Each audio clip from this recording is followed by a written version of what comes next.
Welcome, welcome, welcome. We are so excited. I think this is probably the most exciting episode we've ever recorded because, Think so. because we are so lucky. B and I have been talking for quite a while about how we call ourselves sex enthusiasts, like massive sex and orgasm enthusiasts. And we could not be more excited to have an actual sex expert on the pod today. So exciting. Welcome, Eleanor Hadley. I hope I'm saying Welcome. we are like legit. We are like I've been kind of like jumping up and down today thinking about interviewing you. So, like, you're like our superstar. So, thank you so much for coming on the pod.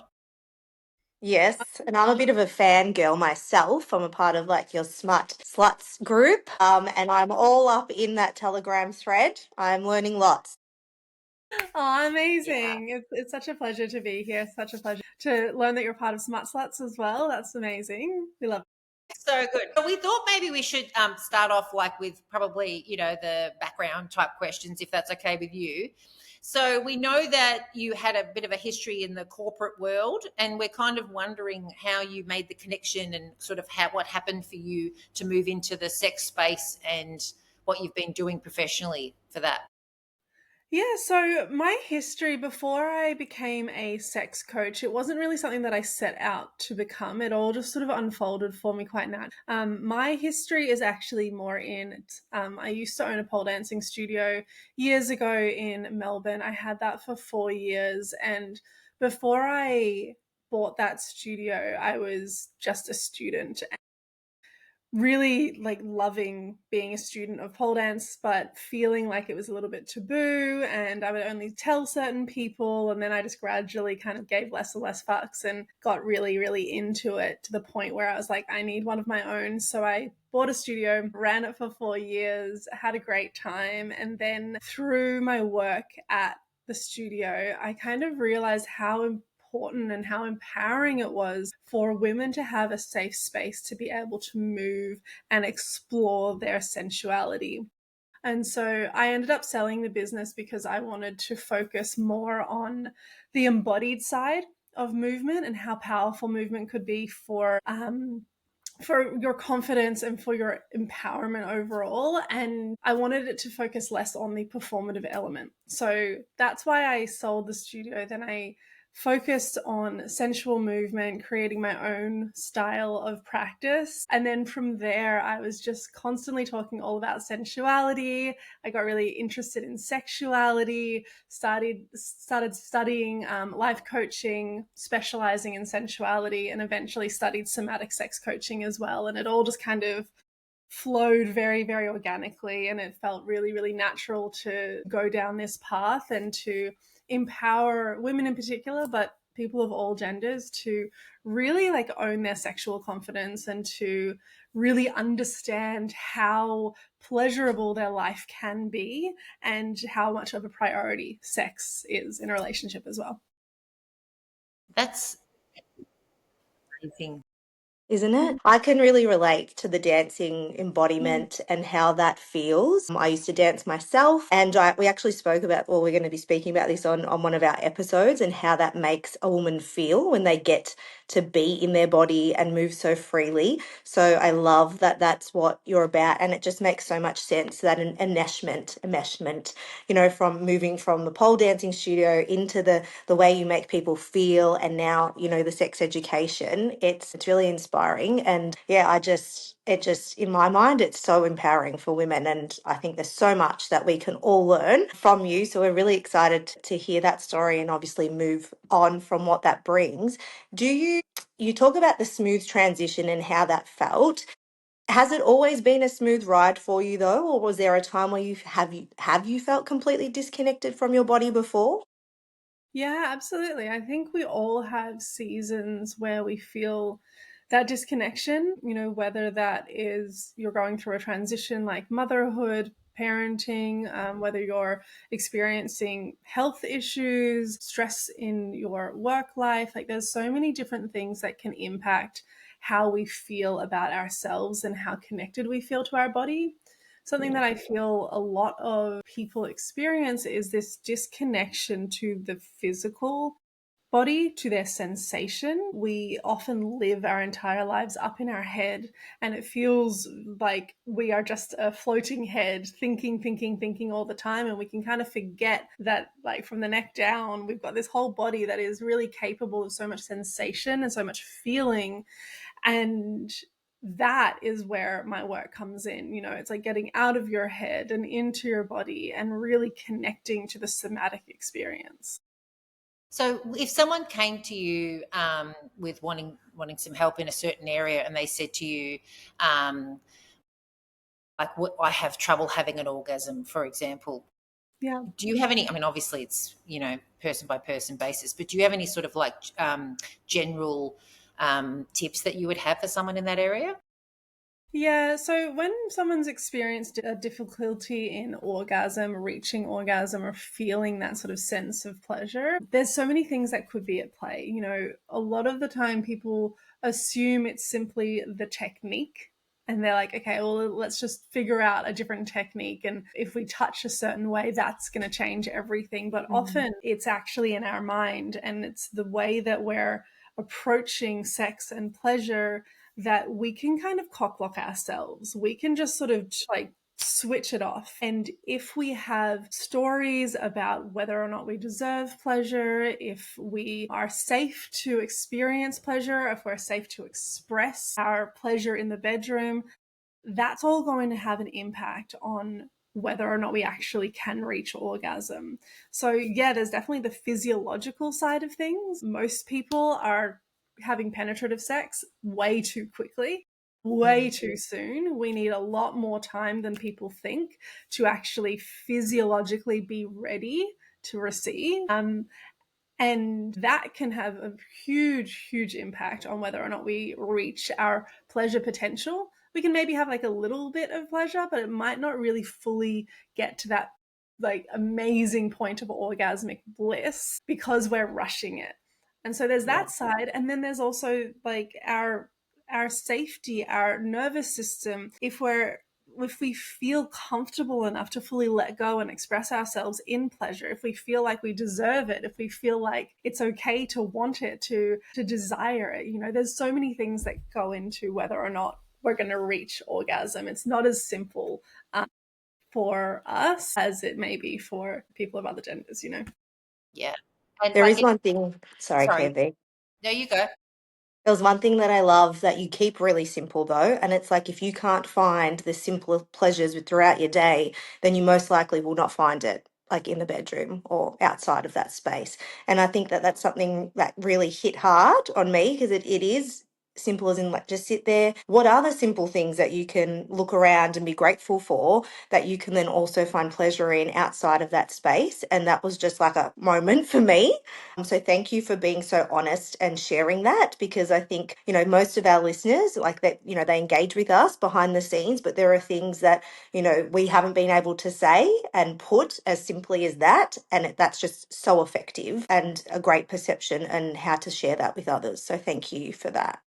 Thank And you. like I think too, like, I mean, this is a question, but it's going to be a statement slash question because it matters who you're in the bedroom with too, yeah, and whether you are by yourself or whether you've invited someone else into your space, and so that would definitely affect all of the other things as well. I'm assuming. Definitely. And this comes back to that sort of safety element. And, I'm not talking just physical safety, I'm talking like emotional safety.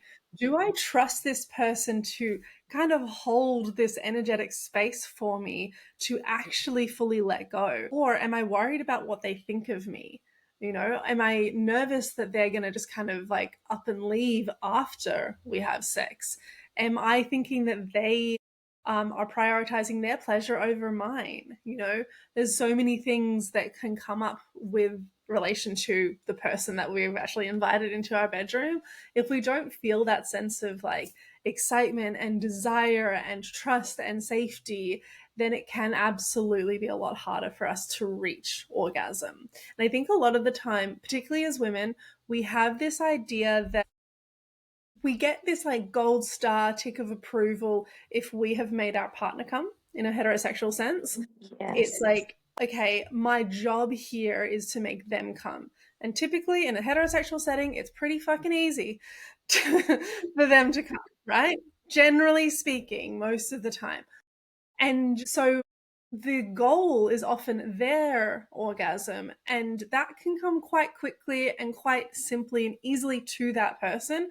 But for us, we get kind of lumped in this too hard basket, and female orgasms are kind of put on this like nice to have but not necessary. And I just think that that's such a shame, because not only are, like, these men potentially not really prioritizing our pleasure, but we're not prioritizing it ourselves as well. We're not advocating for our pleasure.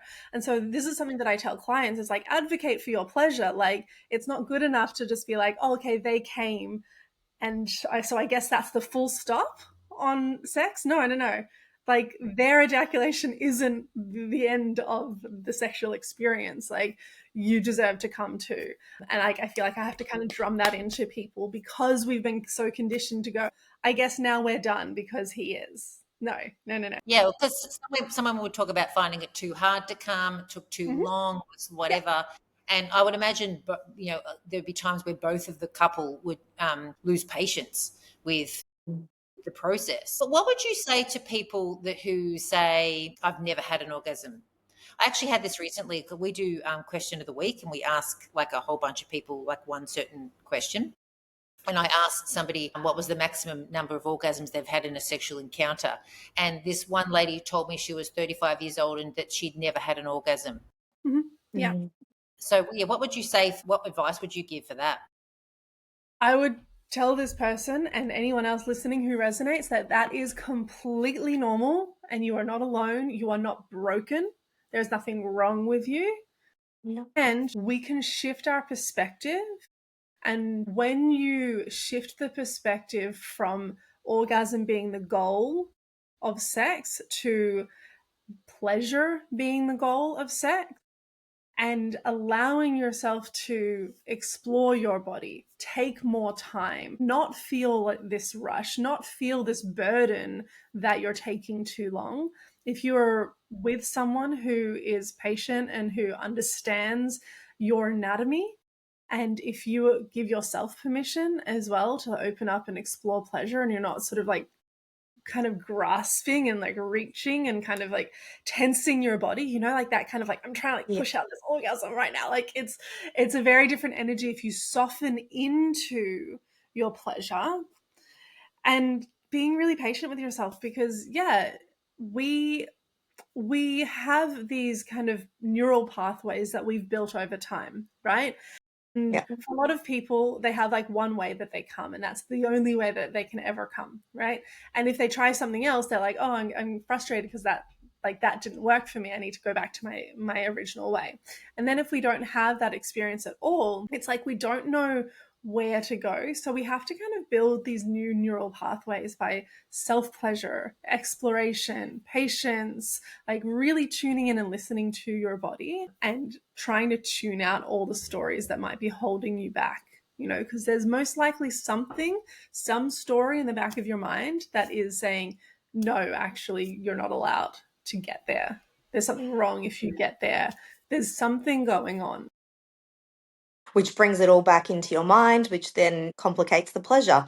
So we're back to that space. But there was something that I did love, and it was when you actually went into one of the adult stores and educated the workers there. And you also had like like a 3D sort of tool that you were showing them the actual anatomy of a female. And I was like, oh my God, check this out. Like, I was fascinated, but I have I have a little question. Like, other than the fact that I loved that you did that, the fact that you were in that store, it sort of raised this little question for myself. And look, I'm quite a sensual being, you know, myself. I praise myself on that. I pride myself on it. People know it. I talk about it all the time. But there is one thing that gets my go, and I tell Chris about this often, and I cannot enjoy the pleasure of a vibrator. It's like the stimulation of it is too much for me. And I just thought, you know what? What would you tell someone like me who doesn't Like me, have a great let me identify myself, who doesn't have a great history with a sex toy like that. Yeah, absolutely. So, first of all, thank you. I love doing that work, training the staff. It's a shop called Hall of Harper in the Gold Coast. Very beautiful. If anyone's ever in the area, Gorgeous. it's Yeah, gorgeous. We're Yeah, going there for we sure. are. and very well trained staff, if I may say so myself. Thanks to you. But in terms of vibrators, totally fine. You know, everyone's got different levels of sensitivity. Just like we all have different flavors of food that we like and we don't like, right? Like nothing is going to be for everyone. And so if you find, or if anybody else listening finds vibrators to be too intense, cool. You don't have to use them at all. There's other toys that you can use if you want to introduce something else. You know, there are softer vibrators available that aren't like quite intense, because a lot of them do have like a very similar motor system, and it's like, you know, the zzz, and then it's a zzz, and then the Yeah. zzz, like it's the same patterns for a lot of them, and it's like 7 speeds. It's this whole thing, right? Yeah. For a lot of people, yeah, that Everyone can feel like the way same too intense. speed. Yeah, yeah. I honestly don't get all the patterns, but you know, I think there's a handful of people out there that like them, but I think majority of people are like, chill out with the Yeah, patterns. on. Let's go. Just go. But no, if you find it to be too sensitive, then amazing. That is really, really valuable feedback for your body. Mm. No, I don't enjoy that sensation. And you don't have to like make yourself enjoy that sensation. You can try different things. Maybe you're more of like an acoustic girly. Maybe you enjoy like playing around with some different types of lube. Maybe you enjoy you know, maybe a suction vibe is a little bit nicer. Just thinking that. Yeah. Yeah. Well, so my husband did a bit of research once he figured all this out, and then for my birthday, he ended up buying me a thruster Okay, great. instead. And Yeah. I was like, this is good. Like it's a different motion. And yes, you can still add the vibration if you like, but I was like, thank you. Like I didn't, to be honest, I just thought something was wrong with me. And I'm like, well, it's just not for me. And you can keep trying to buy different ones, but it's not going to work. Like I just don't enjoy it. Totally. And that's the thing, I would really, really suggest that anybody listening who is resonating in any way around this topic, that you don't have to like the same thing that everyone else likes. Like it's Yeah. about tuning into your body, because what we're doing if we are saying, oh, well, everyone else likes this, I'm just going to try and put up with it, is we're bypassing our body and we're telling ourselves, we're sending a message basically to our pussy going, it doesn't matter what you think.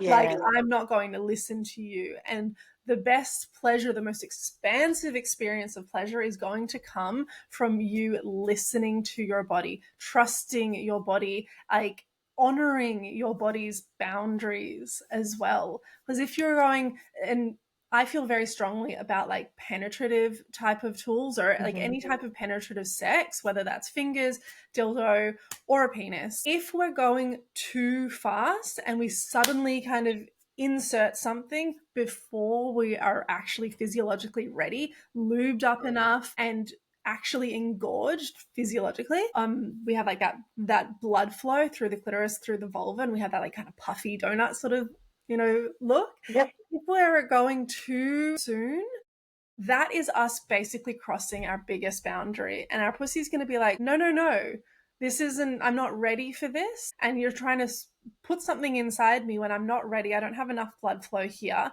And it's simply not going to feel as pleasurable. And this is why a lot of people actually say, yeah, like I don't like penetrative sex. And that's all well and good. Some Yes. people, it's just not, doesn't feel as good. There aren't as many nerve endings internally in the vaginal canal. There's way more nerve endings in the tip, the outside area of the clitoris.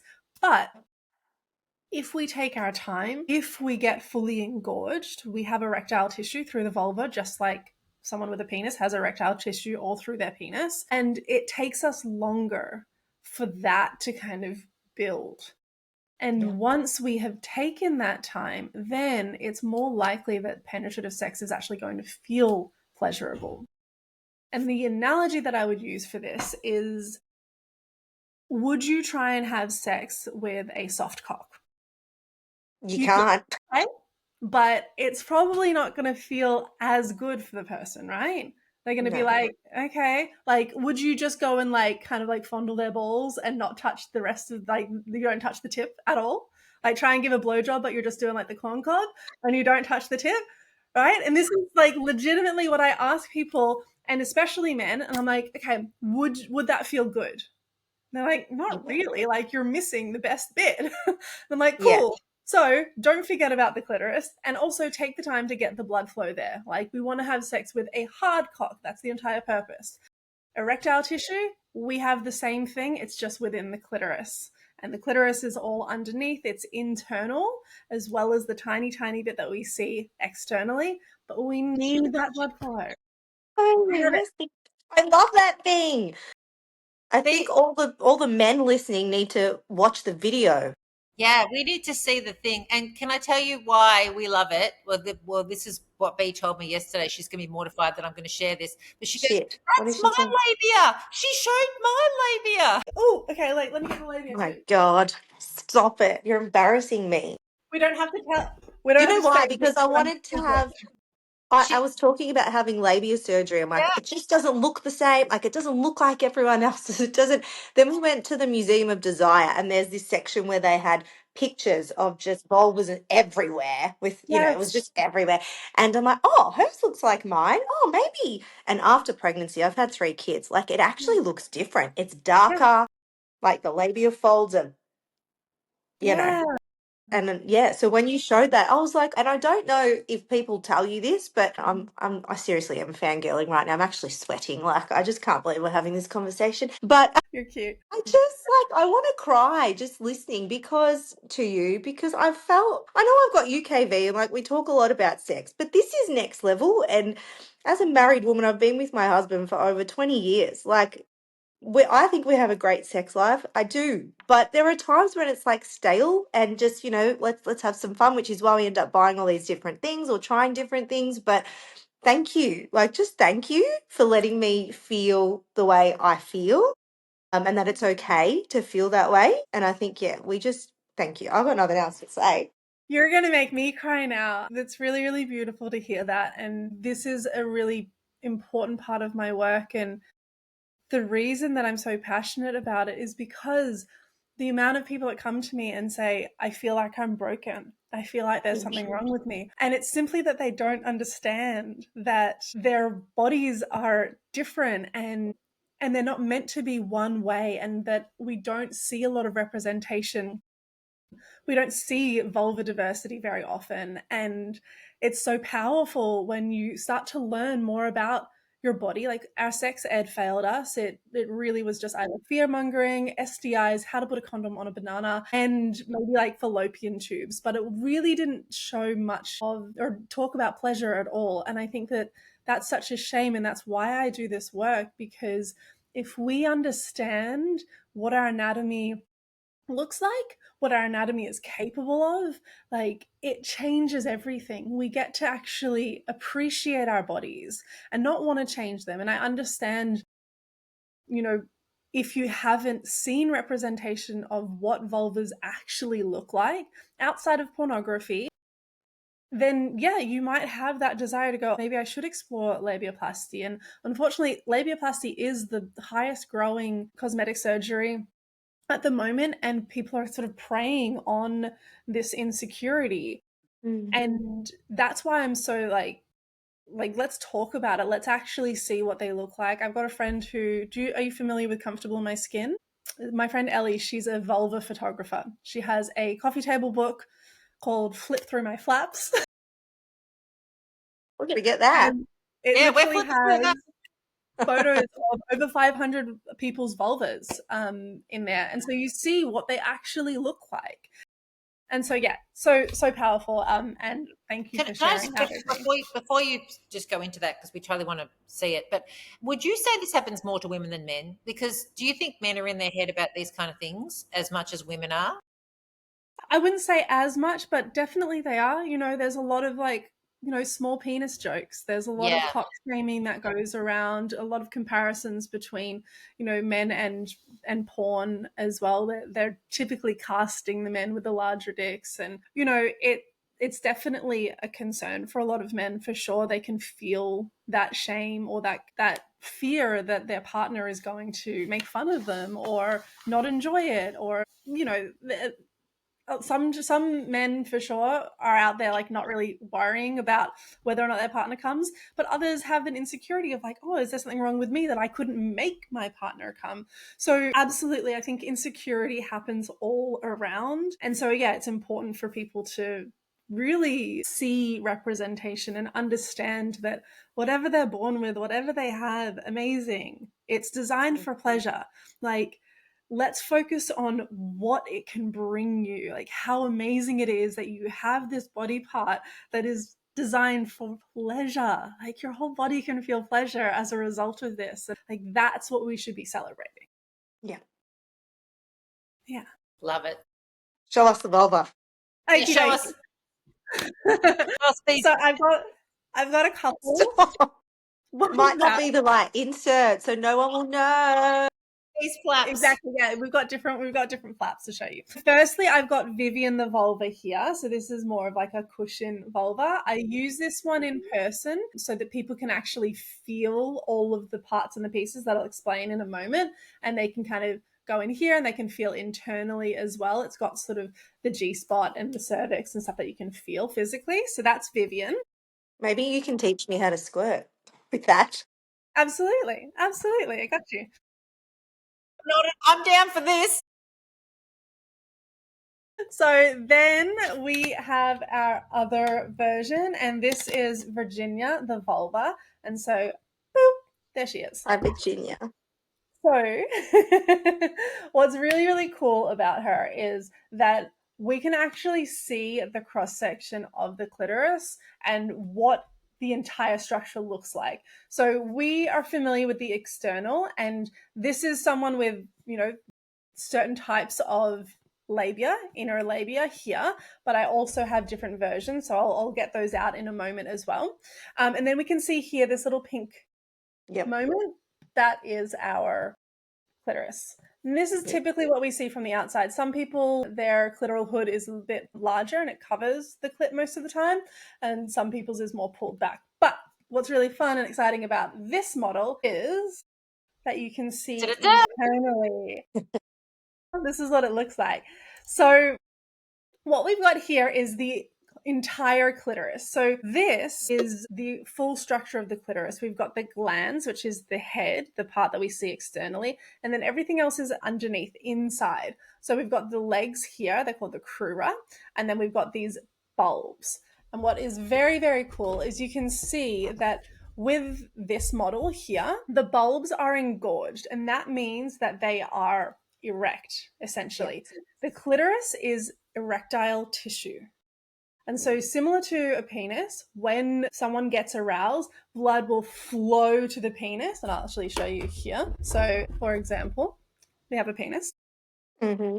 And it's just hanging out, right? Most of the time it's flaccid. And then I just love blood your flows.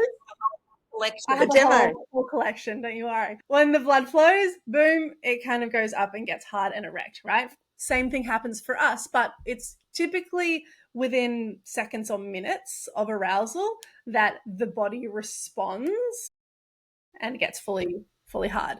For us, it typically takes about like 20 to 40 minutes to fully have that blood flow going on for us to get fully aroused. But most of the time, before we're there, our clitoris looks more like this. So can you see how these vestibular bulbs here are flaccid, just like a penis would be flaccid most of the time, right? And that's where the blood flow would happen. So that can turn into this, which means that penetrative sex can be a lot more pleasurable. So can you imagine, and this is obviously not entirely to scale, but if these vestibular bulbs aren't full of blood flow and we're trying to insert something in between them, right, they're not juicy and plump. And this is the entire clitoris. The clitoris is the most sensitive part of the human body, regardless of sex or gender. And so if they aren't full of blood, then it's unlikely that we're going to feel as much pleasure. But then when they are engorged, It means that something that goes in between them through the vaginal canal is now rubbing up against the vestibular bulbs, which means the whole clitoris feels more pleasure. So, Wow. I know, right? I mean, I I know know. the feeling of that, but I wouldn't have been able to describe that if you paid me $1 million. I would have had no idea how to describe that.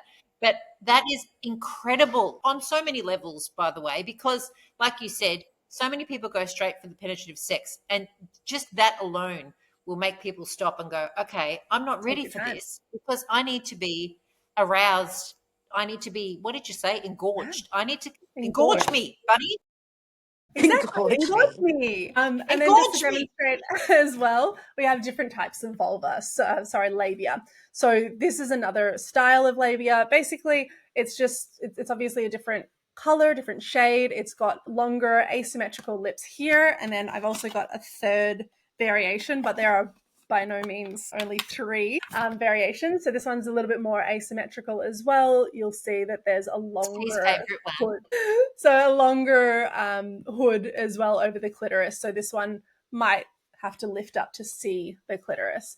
But each of them are amazing because they're full of nerve endings, right? Yeah. The clitoris is obviously the most highly innervated, sensitive part of the body, but the labia still has a lot of sensation as well. So it can be really, really pleasurable throughout sex. And some people like the very first one that I had on. Some people's are a little bit shorter as well, but there's no one right way that your labia is supposed to look. And it changes over time with pregnancy, with childbirth, with menopause.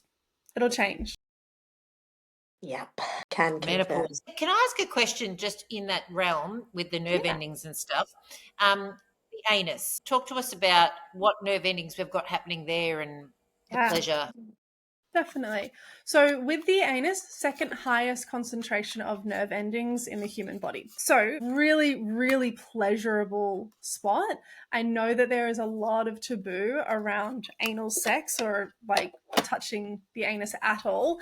But if you can sort of get past that, it's an incredibly, incredibly sensitive zone that can be incredibly pleasurable. And what's really cool about it is that there's actually nerve endings that connect from the anus to the genitals, to the penis, to the clitoris. And so you often get this kind of referred pleasure. So you might be stimulating the anus or having some kind of like a butt plug, for example, or anal sex, and you might feel it in your genitals as well. And so that will sort of refer, which is really, really cool. Similar to how like the clitoris actually lights up the same area of the brain as the nipples. And so if you're, tweaking the nipples, a lot of people love that. Some people can feel tapped out and like it's too much, but that can also provide a lot of pleasure. So with anal sex, I think that if you can just kind of move past the fact that yes, that's where poo comes from. It's just part and parcel. It's fine. It's unlikely that you're going to have any accidents. But if you do, remember you just put something in your asshole. Like it's fine. You can always just go clean up, have a shower. It's all good.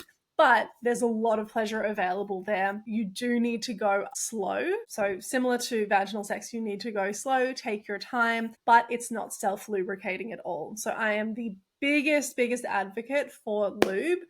Lube for all types of sex, not just anal sex, but lube simply cannot be skipped for anal sex. So lots and lots and lots, again and again, add more, add more. What's the best kind of lube?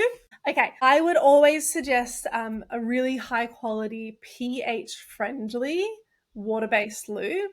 You can use oil-based lube if you are going like bareback, but you have to use water-based only if you're using any types of toys or condoms, just so that they don't sort of break down. I love there's quite a few different brands that I love, but I would always recommend looking for something that specifically says pH friendly. There's one brand called Bed Intentions that have a microbiome friendly lube that they've like tested to make sure that it doesn't impact the vaginal microbiome, which we all know is very, very sensitive. Yeah. Highly recommend that. Supermarket stuff, probably not. Flavored stuff, ideally not. Try and go as natural as possible, but not so natural that you're just using coconut oil because it's not pH balanced. Yeah. So look for something that's been tested, there's some science behind it. Wowza. If you could narrow it down to one thing that you wish men knew about female pleasure, what would that be? The main thing is slow the fuck down. Slow the It's fuck just down. Got understand that? that we need that time. Slow down. Yeah. Yeah. I agree. I agree. But look, Speed up later. To start with, slow down. Chris and I have different, like, we've just got different views, different stories. That's the point. Like, you know, I would say I'm more of like, I know how to orgasm. It's the same thing most of the time. Yes, we try to shake it up, but then that's why I love hearing Chris's journey and hearing her little stories, because I'm like, oh, I haven't tried that. Something as simple as like a little soy candle or something like that I've added into the repertoire because of one of her recommendations. So, I appreciate all stories and all of it, but I feel that that was necessary to share. What about if you could ban one piece of bad sex advice forever? What would that be? I have heard several people who experience, maybe pain on penetration or a low libido. They've had doctors legitimately say to them, just have a glass of wine.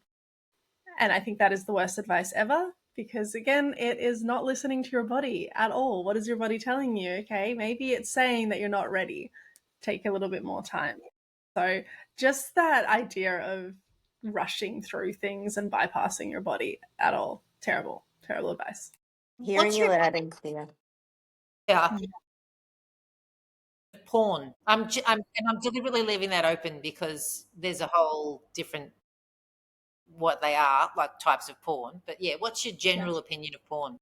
My general opinion on porn is it should be ethical. If you're going to indulge in porn, it's important that you are literate in pornography and you understand that it is actors acting for the purpose of creating like sensation and clicks and follows. And so if you're not paying for your porn, it's likely that the people aren't being paid. It's likely that you're supporting an industry that is involved in like trafficking and child sexual behavior. Most of the mainstream platforms are incredibly dodgy and very unethical. So I would steer away from Pornhub, RedTube, things like that, and try and find ethical porn. I have links What to. do you think of Belisa? That's my favorite one. So yeah, Yeah. I think Bless is pretty good. It is ethical as far as I'm aware. It is one that I typically suggest. I would typically go for something like Cheeks or Erica Lust, a little bit more of a feminist kind of angle with real people and yeah, just a little bit more ethics around it, I would say. But yeah, Balesa is typically Actually, pretty good. and actually like turns women on, because there's a lot of porn that's just disgusting for women. Yeah. Well, that is my personal opinion. Exactly. And then like, so when I tell people I like porn, they think of this, like unethical, disgusting porn, and they don't realize that there's a whole nother world out there that Yeah. actually is made for women by women. Yeah, so that's why I asked, Exactly. because it's Yeah. like there's so many, there's two drastic ends to this spectrum on that one. Yeah. Well, it's similar to sort of saying like, how do you feel about food? And it's like, I love food. Food's great. I'm not going to subsist on fish and chips for every single meal because I'll probably feel like absolute crap after doing that for a few days. And I'd rather invest in quality ingredients that actually nourish me. And so with porn, there's a lot of awful stuff out there that really, really kind of continues this misogynistic, violent, dangerous kind of rhetoric, and it can be really harmful. It can be harmful for the people watching it and assuming, yeah, it's okay to do X, Y, and Z in bed without asking for consent and without even kissing, or it's very, very distant, and it gets more and more violent. And I think that's what's damaging about a lot of mainstream porn. But if you're actively seeking to get turned on by people who are consenting, who have created some artwork that is designed to turn you on, amazing. And if you're paying for it, beautiful. That's how you know it's going to be good quality. Love that tip. Yeah. Yeah. People hung it on me because I was paying for porn. So there we go. I'm going to just tell everyone that Eleanor told me it was fine. Yeah, and honestly, I would argue that if you are accessing free porn, then unfortunately it's likely that you're supporting some really dodgy practices. So pay for your porn. Pay for your porn. I've had a few really cool messages come through today, but I would love to, if there was one sensual practice that maybe we could give our listeners that they could either try themselves tonight or with a partner, is there one like sort of tip that you could give them to spice things up? For sure. My favorite thing is seducing yourself. So the art of self-seduction. And that can be interpreted as you wish, but it's essentially just the practice of tuning into your own sexuality and turning yourself on.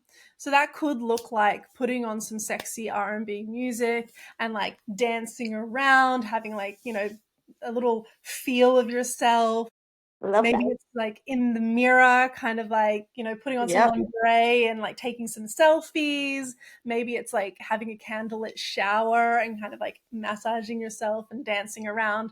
Whatever it is, like turn yourself on. And I think it's really important that the focus is on yourself and not someone else, because as soon as we have someone else in the mix, often our brain will switch to performance mode. And so I don't want you to perform ever again in sex, because it's not a performance. You're not being filmed. Like, unless you're actively creating some ethical porn, there's no one there watching, right? Like, it's not a performance. You don't have to like do the moans in a certain way or flip your hair a certain way. Like, if you are more embodied, then it's going to feel so much more delicious. And that starts with you seducing yourself and feeling really, really fucking good in your own body. That is the most Love that. amazing advice ever. I am going to be doing that immediately after the call. So just switching tacks a little, like tiny bit, because we need to not keep you forever, even though we would like to. I know. So I have you've so built, many questions. I know. So you've built like this incredibly huge business, right? Like obviously you do a whole bunch of all different things. What's your favorite thing that you do as part of your work? Great question. For me, definitely speaking and teaching. I love being able to share my knowledge to a big group of people, to educate people. Like, I love doing podcasts. I love speaking at events, teaching, for example, like the staff at Hall of Harper, things like that, where I get to really share my knowledge kind of far and wide. That really lights me up. Yeah. Awesome. Do you have like a lesson that you've like what's your biggest lesson in starting a business like this? Ooh, lesson in starting a business? Mm. Well, it's such an intimate niche. Like, I think, first of all, your bravery and courage to actually, put yourself out there in this way and educate in this area says like, it speaks volumes about you and like, everything that you're doing at the moment through the business. It's exceptionally inspiring. But I'm sure that there's been a lesson along the way for, sharing such vulnerably and obviously in the niche that you are.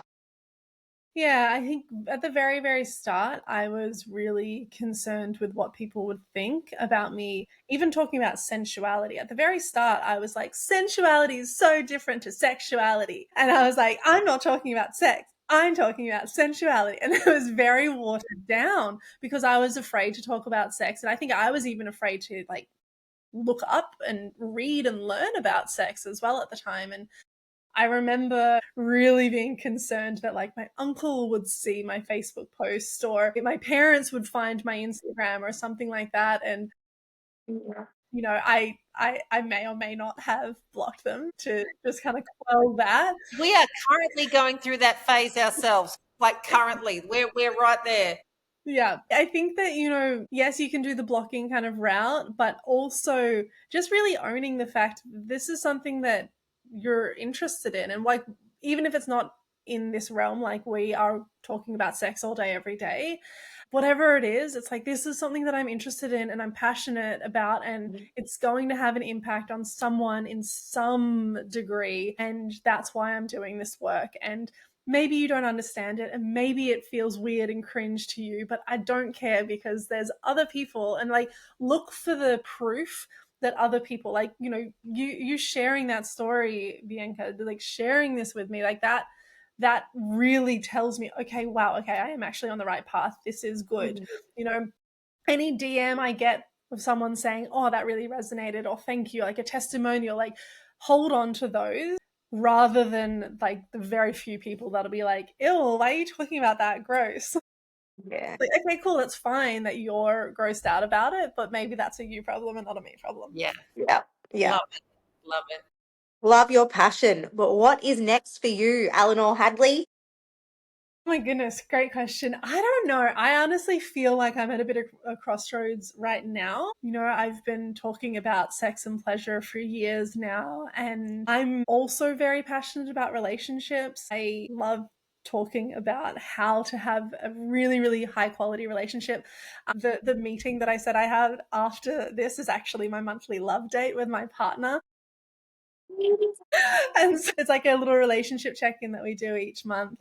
Oh, that's special. And like I'm so passionate about people really having a good quality relationship and not putting up with shitty behavior, and Yep. really working on like how can we make this the best thing possible rather than just like, oh, they're just this person that is around all the time. Like it's this person that I'm in love with and I'm falling in love with more and more every day. So I think I'm going to start talking a bit more about the relationship side of things in my work, and sensual living and just sort of like pleasure based living. I really want to talk about that more. Like it's not just about sex, you know, like yes, sex is a huge passion of mine and I find it so incredibly exciting to talk about, but I also just want like I want you to feel good in your everyday. Like how can you make your life more pleasurable, because that's going to lead to Joy. better sex as well, you know. The pleasure, the simple pleasures and joy. Love it. Where can our dear listeners find you? You can find me on Instagram at Eleanor Hadley, and my website is the same, just eleanorhadley.com. And We'll pop everything in the show notes. go have a look, everyone, because she's got a whole bunch of different stuff that she offers in that thing, and we want to do half of it, so more than half, really. So it's very exciting, and thank you so much for coming on. We really, really, really, yeah, we love it. Really appreciate you. Thank you so much for your time. My pleasure. Thank you both for having me. It's been wonderful.